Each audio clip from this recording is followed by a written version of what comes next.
Alright, my name is Josh Hillick. I live here in Louisville, Kentucky. I am a commercial operating drone pilot, Part 107. What I like to do is take pictures and videos of some local scenery, some stuff like this here. And then there's a little video playing over there that is a little sample, or should be playing. That's kind of what I do.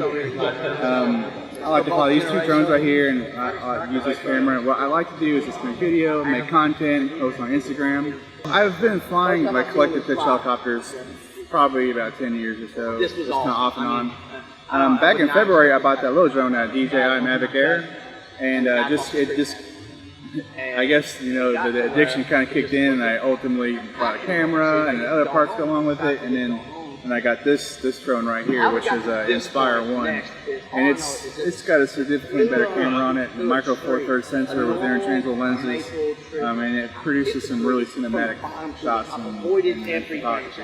I like flying it. I just like getting out there and being a part of the events, the local events going on in town, and yeah, just, you know, being out there doing the thing.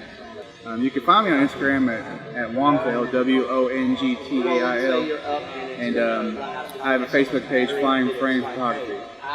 And if you're interested, just give me a like or a contact.